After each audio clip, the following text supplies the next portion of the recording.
What's up, weirdos? I'm Felicia and I like scary movies, and I have not filmed a video in weeks. I don't even know. The short version of it is I got very burned out at the end of semester with school, thus I also got burnt out with any of my creative outlets like YouTube, and I was just in a place where I needed to lay and stare at the ceiling for a few weeks.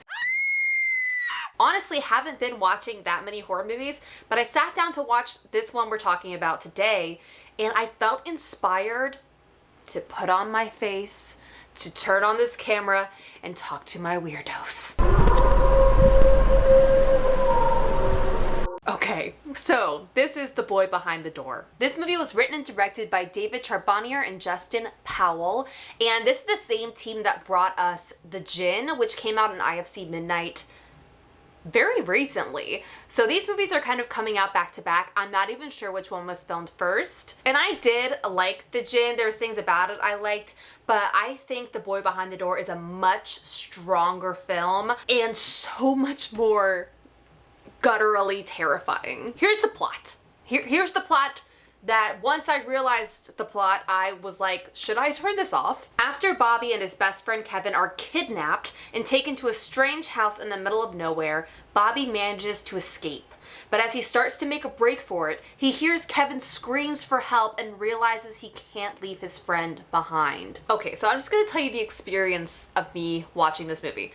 Okay, so we have these two adorable children. Bobby, played by Lonnie Chavis, and Kevin, played by Ezra Dewey, who is also in The Djinn. And they are best friends. They are the most adorable best friends in their little freaking baseball outfits, living their summer dreams in broad daylight, and then they get kidnapped. And my brain starts, flashing every bad thing that could happen to these boys.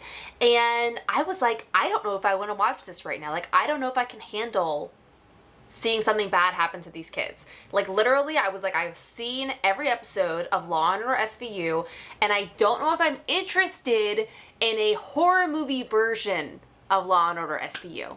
Do you know what I'm saying? But then, the friendship of these two boys and how they're gonna survive, I was like, okay, I'm here, I'm gonna keep watching. And then, at a certain point in the movie, not that it's a huge plot twist, but it's just an unexpected way this film goes, I was like, oh my god, now I'm sold till the end. I have to keep watching. I have to know what happens. It kind of blew my mind and really went in directions I didn't expect. Like, remember when I reviewed that movie,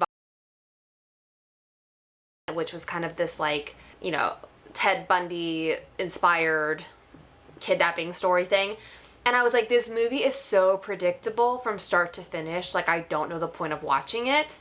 This movie I thought was gonna be that. I was like, this is gonna be so predictable, and it was not. Like, they really shocked me a couple of times, and it was just so scary. Like, I'm already terrified for these boys, but then, like, the first big jump scare, my heart stopped. It was like it stopped. And I was like, okay.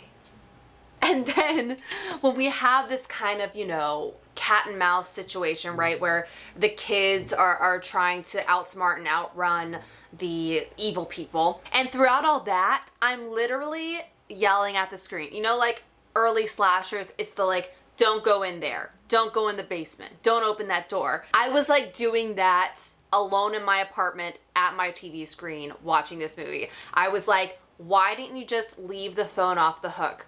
Why did you not grab that? It could be a weapon later. Why? Like, I'm just yelling at these characters in my house by myself. What else can I say? Oh, this is like super random to say, but I'm gonna say it because this is how I review things. Something else I appreciated was that the two boys, throughout this whole journey, first of all, their friendship, I already talked about, is very beautiful, but like, they held on to their innocence and vulnerability throughout the film. I feel like sometimes in horror movies, when a kid has to kind of be the final girl, if you will, they kind of get this strength and smarts and hardness about them or something. And in this movie, they were kids from start to finish. Like, there were so many moments that I was just like, I'm watching kids go through this horrifying thing, and they might not make it. It just felt genuine to me. Okay.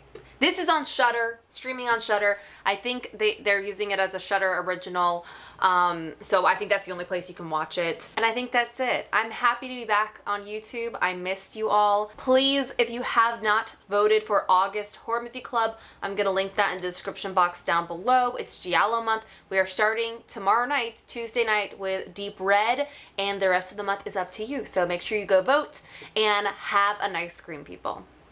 Bye.